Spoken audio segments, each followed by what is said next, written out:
It is so great to have with me today in the show, heroes, Sergeant Holmes with the Chattanooga Police Department and my good friend, senior firefighter Alan Green with the Chattanooga Fire Department. Thank you so much for coming on the show today to talk about the wonderful work you are doing. Hiking for Healing, you're part of Brothers United. Tell us all about this. What is Hiking for Healing? Well, to make it quick, it's a way for us to just walk and talk and hike, you know, difference than having the kids out playing basketball or football. We're gonna give them an opportunity to walk and talk with us and just express themselves, you know, because I said last week to someone, we'd rather do it this way than to see their communication come out in the form of maladaptive behavior. Right, maladaptive behavior. Sergeant Holmes, why do you think this is such a good work you're doing and you're part of? What is the standpoint of being first responders? You know, a lot of the young men in a lot of our communities and young people as a whole, they see a lot of us when it's the worst times.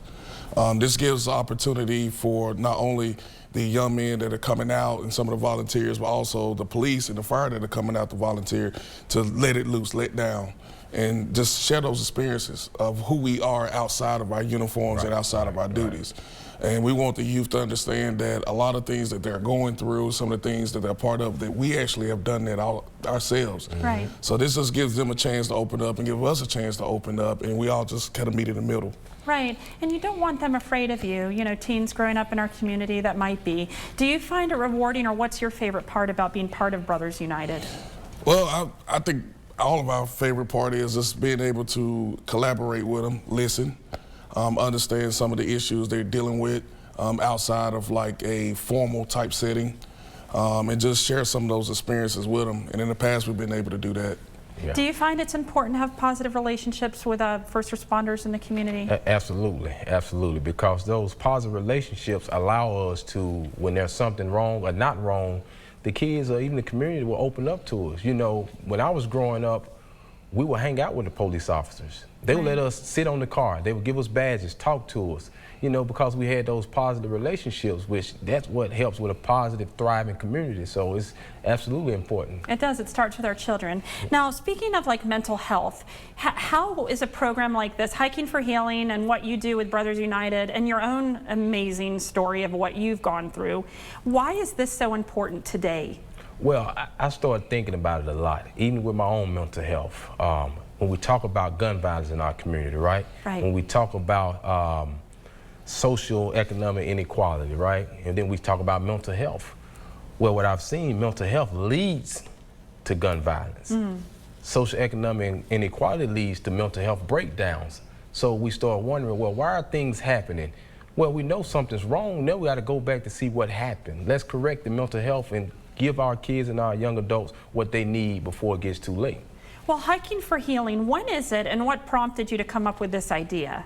Well, Holmes, what prompted us to come up with it? Oh, you came up with it together? Yeah, well, it was one of those deals where we was trying to figure out activities for our youth that's not involved in sports, to give every child an opportunity to still fellowship with us, even if it's not basketball, football, baseball, the traditional sports.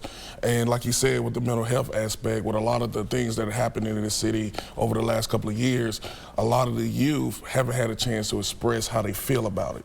And then we thought about it, we got together and talked and said, well, let's give them an opportunity to share their ideas, some of their problems, and also work with them with solutions, but also do it in a manner to where they feel free to do it. Right. And we figured that both of us done been hiking before, and we realized that that's a great experience. You're out in the open, it's the wilderness, you have an opportunity to just let loose, let your guard down. And we figured that, hey, you know, let this be one of our events first, because we got several coming up there where those youth can come out and share those experiences and not feel like they can, you know, confined in a certain type of building or room or something like that. Have to hide their feelings. Right. So you're hiking and talking. Do you find like being out in nature, it prompts conversation and maybe a safer place? Yes. Yes. Outside of the traditional setting, you know, a lot of people don't want to open up in a room where you feel like you're in therapy. Or you're in a classroom, you don't really, because it all resembles or remind you of, well, I'm in counseling, or I'm in the classroom getting talked to, or I'm in the gym, basketball, or I'm on the field. So, you know, we come from nature. You know, think about it. You know, so let's get back to that. I didn't even think of it that way. Like, you put kids in a round table and you're like, okay, your turn, your turn, your turn. They're gonna tense up and not want to share. Right. All eyes are on them. It's awkward. But when you're hiking and you're, you know, looking at the leaves in nature, it gives you an opportunity to sort of, hey, how do you feel about this? Or what's going on in your life? I love that. Yeah. So tell us maybe details of the event, how we can sign up, all that jazz. Well, we just we'll have sign-up sheets once they arrive because it's open to anybody. It's open to, you know, kids, young men, and things of that nature to come out. So we'll have a lot of details once they arrive about some of the activities that will be going on. Sure. When they arrive. So it's one of those deals where we want them to understand what their feelings are, understand that, you know, everybody goes through them and how to handle those situations they may run into. So That's great. Well, I hope I can have you both on the show regularly to talk about all the good and very important work you're doing. Yeah. So thank you so much for coming on. Up there on the screen, it was March 9th at Enterprise Park. I think it said 10 to 1 at Enterprise 11 Park. 11 to 1? Great. And then you can, yeah, that's great. We got all that contact information up there on the screen. Hiking for Healing. Let's heal the holes in our hearts. Young men and teens. Go check that out. Thank you so much for coming on the show again. Thank you. Yeah.